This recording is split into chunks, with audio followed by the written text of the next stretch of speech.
MrBeast says he's broke. MrBeast claims he has very little money and asked his mom to pay for his wedding. He's lying. Yeah, I don't believe that. MrBeast said online that he has very little money despite his high net worth. He admitted that he had to ask his mom to help pay for his wedding. He claimed it was because he reinvests everything. Despite being reportedly worth an estimated $1 billion, he claims he has very little money. Responding to a post on X, which described MrBeast, whose real name is Jimmy Donaldson, as the only billionaire under 30 to have not inherited his wealth. The YouTube star with more than 400 million subscribers responded late on Sunday, quote, actually, I'll just show you. I think it's right here. I personally have very little money because I reinvest everything. I think this year we'll spend around $250 million on content. Ironically, I'm actually borrowing money from my mom to pay for my upcoming wedding, LOL. But sure, on paper, the businesses I own are worth a lot. It's kind of funny, like, by what qualification can he call himself a billionaire? I think what a lot of people need to understand, and this one matters as it pertains to taxes and how the left views things, is, for one, I'm going to say this real quick. He's lying. He has a lot of money, and reinvest is clever. It's not legit. But anyway, I digress. What does it mean that he's a billionaire? Who determined that he's worth $1 billion? For Bezos, for Elon Musk, all of this stuff is just basically someone declares it to be true. By what qualification is he broke? Let's start from that end, right? Well, he said he has very little. He didn't say broke. He said very little money. But here's the trick, right? When you post a picture of yourself standing from a private jet holding, I don't know, several $100s, maybe $1,000, maybe that jet's not his. Maybe this is fake influencer shenanigans. The other thing is he doesn't need to reinvest. And when he reinvests, which includes buying himself a private jet, come on, you're not broke. So maybe he goes into debt when he's spending a ton of money on a video, but then as soon as the video production comes out, I'm sure the ads he runs are hundreds of thousands of dollars. The ad placement's probably on his videos, let alone other sponsorship deals, let alone his chocolate company that he owns or other candy that he sells. So maybe if you're doing some funny math, fast food joint that he owns, and the fast food joint, if you're doing funny accounting, I'm sure he's broke at the moment until the next video drops, and then he makes a ton of money, and then he has money until he spends it all, then he's broke all of a sudden. So it's like, I'm broke until I get my next paycheck, or he's doing a $40 million wedding. Sure. I need my mom to pay for my wedding because it's $40 million. In front of the Taj Mahal. Yeah, something like that. But how many? Go ahead. No, you go for it. Yeah, but how many supercars has he destroyed in each of his videos, right? Because if you look back, I mean, it's at least 10 or 15 videos I've seen where he's had Bugattis, he's got Lamborghinis, he's got all of these different cars that he destroys, and I'm pretty sure he doesn't pay for them all. I'm pretty sure I was talking to Kellen about this earlier. It's like when you're trying to promote something, or someone's trying to promote something, or trying to see if it can survive certain climates or whatnot, or certain things, they'll lend them one just to destroy, just to see what happens, right? I think all things considered, though, I think MrBeast does live relatively modestly compared to how other people in his position would. This picture that you pulled up, he was posting it ironically, trying to look like, I don't know. Is that, it was Vanilla Ice. It was a gag. Yeah, he posted this ironically. I don't like MrBeast. That's more of the MrBeast you'd see. He kind of reminds me of like a, I don't know, white t-shirt and sweater vibe. Like he's clearly not he's not trying to flex too hard, and I think that's why his other post was ironic. I think it's great when he tries to help people. He was talking about before about when he does the social good videos, he makes the least amount of money. But I can't stand that he got big off of having poor people claw each other's faces off for $100,000. You know what I mean? It's so merciless. One step above bum fights. It is, seriously. Man, that's crazy. Now, what I will say is this. People probably think he makes more money than he does.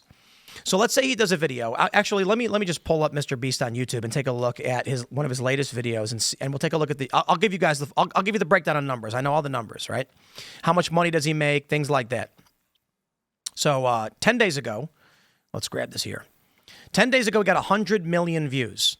So I think he may have gotten off that video. Let me do some math.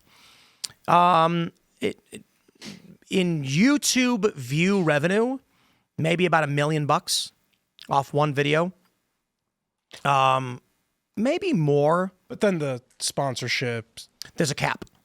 Oh, you think? Okay, yeah. I'm Absolutely. sure MrBeast is a one of one type type of content creator on the platform, though. Most of your money in these sponsorship deals are going to come from direct sales. So a YouTube video that gets 100,000 views on YouTube might bring in between $500 and maybe $2,000, depending on how long it is. But let's just say we're talking like a 10-minute, 15-minute video, 100,000 views, average CPM might be $500 to $1,000.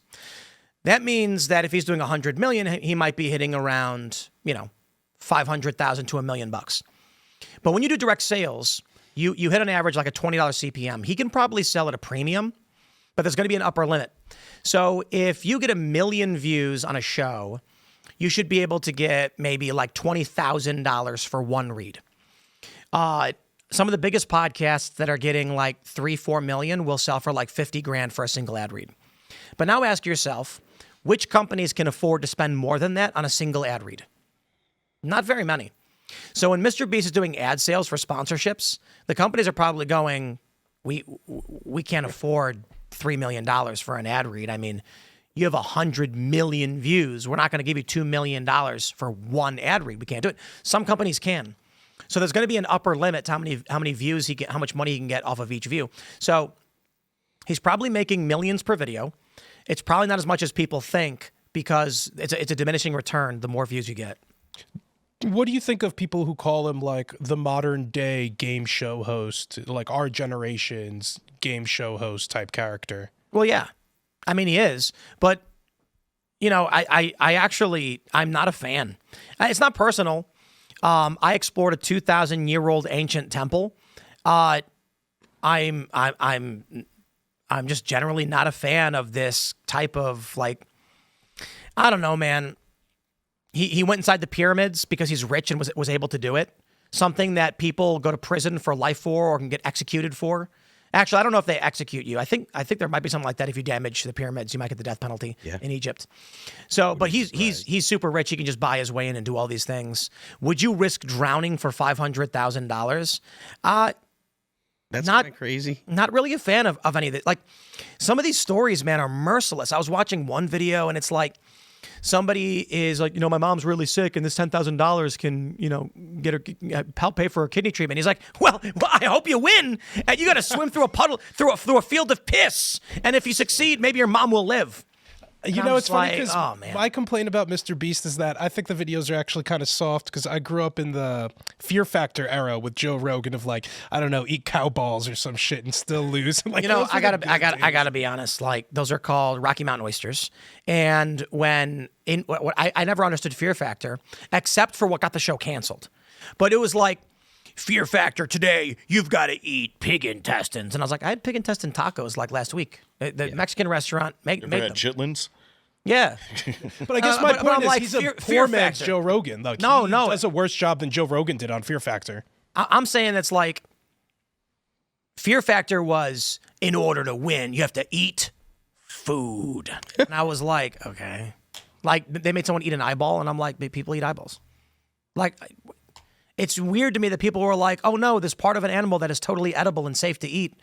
I'm grossed out by it. It's like, okay, guys. We were fascinated by the balls part, I think. That's the Rocky Mountain oysters. They call them Rocky Mountain oysters. It was just like this animal balls. This animal ball. I mean, you were fascinated. Now, got the show canceled, right? No. We want to be family friendly, but let's just say this. A guy, like they told people they had to drink like a pint of animal emissions. Mm-hmm. If you know what I mean. Oof. And the network was like, whoa, what are we doing here? Yeah, not okay. I like a lot of what he does. It's just that some of these things where it's like making people do this denigrating and humiliating thing because they're so desperate for money is just so awful. Yeah, it's throwing money at people who are desperate for it. Makes good content, but I mean, we all love to see poor people have a chance at some money. I think there's also a gross thrill of seeing them struggle for it, right? Like they need money and here's the opportunity, and it's like the emotion and like, oh, you really need this money. Oh, you're about to get it. Oh, wait, no, this other person who really needed it actually rolled the right number or did the right thing. And that is kind of gross. But yet my son loves it. Watches like every single episode. So it's like, I mean, Where do I go from here? What I will say too is the secret of social media is YouTube decides if you will be rich. That's it. That's seriously all it is. that's miserable. But that's the reality. YouTube they can put pressure on the algorithm so that your videos stop coming up and then you slowly just disappear. And people go, I used to watch you a lot. I don't know what happened. YouTube stopped telling people to watch you. Tim, have you considered airbrushing your thumbnails like he does? Look at his face throughout them. Like they almost feel AI generated, or I'm sure just very drudged. He probably he probably doesn't. So I would imagine what they do for these images is they pull stills from various clips. They don't need to actually have him do it. It's a waste of time for MrBeast to actually go and take a picture of his face. These almost don't look real. I'm looking at the $100 million car face. Mm-hmm. They look fake. All of these faces look. It actually is pretty uncanny valley, isn't it? It's something's or heavily airbrushed. It's animation. It's like their drawings. I got to be honest. Like, he's a talented guy. He's a smart guy. He's a hardworking guy, and he does make really great shows. But there's no reason functionally why he should be getting 100 million views per video, other than YouTube is just like it's safe family content. Well, it's that also works. like kids Put it on the that front like page, it, right? Yeah. You know, That's what I was saying. Like my son literally will watch it. I have to go into his room at 11 o'clock at night and steal his tablet Turn it because off. Get out of here. he's watching Stop. it. Well, you do have to give credit to him. At least he stopped platforming, I believe, one of the transgender regulars on his show. Oh, really? that dude's gone. It's not he is not regularly on the MrBeast episodes that I've seen recently. That's honestly good, personally. That's what I, or at least Maybe a token appearance here or there, but definitely not as big of a feature as not they walking used to be. around I like forgot the name dressed of the like a person. woman. It is so wild how like there's so much of this content where people will go out and just give money and they stage. Oh man, so much of the internet is fake. Everybody knows it, but it's remarkable how fake it is. There's tons of videos that are popping up that try to be like MrBeast, where people give big tips and it's fake. And you can tell it's staged because the acting's really bad, but they're trying to do this. There's a ton of videos where people get into fights and it's clearly fake. There's one video, but the people still watch them. They still watch this stuff. Like a lady's pretending to be a DoorDash delivery person and then screams a guy out because he didn't tip her, and then they fight, and it's just obviously fake. Do you think that it's because these things are geared towards young people and young people are less sophisticated in the entertainment that they'll watch? One of the big issues that we're facing right now is that algorithms, they certainly understand the demographics they're targeting, but so I was talking to Google Ads several months ago, and I was explaining like they were discussing how Google Ads works and like targeting and all this stuff, and I said I don't see a reason like so when we run ads we want to target the demographics that make the most sense for us, which is going to be not 18 to 25. It's going to be 25 to like 54, the key demo, which is like 80+% of our audience. And we want to target the Rust Belt, which we do the best in, Chicago namely. And they said, you can't do that anymore because young people are obfuscating their identities. So if you try and target by age, it's actually, your ad's probably not going to run. Most people that are new on the internet are using privacy systems and blockers so that Google can't even figure out if they're a man, woman, parent, or otherwise. And so those data trackers are becoming useless. And it's like, okay, what does that mean? That means that Instagram can't tell the difference between a 50-year-old guy and a 12-year-old. And if 12-year-olds aren't smart enough to discern when they're watching fake stuff, these videos that succeed will target young people in producing content that the young people are likely to watch. And then Instagram will then share those videos with older people, and you will get algorithmically driven 10-year-old focused, algorithmically generated content popping up on your front page. Yeah, and that's what happens on my Netflix too. Going back to my kids, like when they watch on my account before they were born, I've had the same account for almost 15 years now, and beforehand, I used to have like action movies and crime and suspense and TV shows and all kinds of stuff. But now it's with you got My Little Pony popping up here and there and all of these different kid shows, right? And that's what ends up happening. They do one show that they watch for 10, 15 hours, and next thing you know, my entire thing is flooded with kid shows. As far as social media goes, I think there's like a chicken and the egg type problem with people being drawn to sex, drugs, violence, gambling, degeneracy on the platforms, and the algorithm continues to reinforce that. But us as people, we are drawn to that for one reason or another. The violent clips will get more eyes. The sexy clips will get more eyes. The gambling, the money being thrown around will draw more eyes. And is it on the social media platforms to sort of discourage that or reinforce the things that many people are already looking and exciting them on the platforms? That's how they make their money. Yeah, That's how they make their money. It's more eyes, there's more ad revenue, just this vicious cycle. And I've become like painfully aware of it as I cover different protests, and as I'm about to post something that falls into one of those trends, whether it be a girl at a women's march with her top off for whatever reason, that's going to get more views than just some chick with a sign. If there's a BLM protester fighting as opposed to just marching with some stupid chant, that's obviously going to get a lot more eyes. So it's just something to consider with a race to the bottom type feeling on a lot of these social media platforms. Dean Withers, for instance, that liberal guy, he went on Jubilee. He got a lot of attention because he what did he like Gish Galloped Ben Shapiro or something. All he does now is interview random stupid people, and it works for him. And so this is the play. I mean, with all due respect to Charlie Kirk, he does these college tour videos where he debates, and Ben Shapiro did this too. I mean, look, listen, you want to be a prominent personality on the right? Go to universities and debate college kids who have no idea what they're talking about. Because Ben Shapiro used to do these college tours, and those videos would go viral of Ben Shapiro destroys, and it made it massive. Charlie Kirk right now, probably the biggest conservative personality, same thing. I see these videos popping up where he's talking to like some 20-year-old chick who has no idea up from down, and Charlie's, running circles around her, and they go massively viral. And it's like, if you do an actual debate and sit down with a prominent personality who is learned and well-read, man, people are going to be like, I don't know. Because people are going to be like, I don't really understand what happened. Here's a great example, or a great way to understand it. If I were to sit down and debate a liberal, and they just lied and made a bunch of stuff while sounding angry, it would go massively viral on the left. They would be like, oh, you owned him. It doesn't matter if it's true. What matters is the way it looks. So if they just started saying random things like, didn't you know that Donald Trump recently threw a dog from a bridge? You didn't see the video? This is what I'm talking about. You guys don't know what you're talking about. They'd be like, yeah, tell him. You'd be like, Trump never threw a dog off a bridge. What are you talking about? But it doesn't matter. Angry leftists yelling at conservative equals views. So people like Dean Withers, he's going to go and interview some like fat middle-aged guy, and he's going to be like, oh, you didn't know this? And the guy's going to be like, oh, I guess not. And he's like, wow, I can't believe Trump supporters.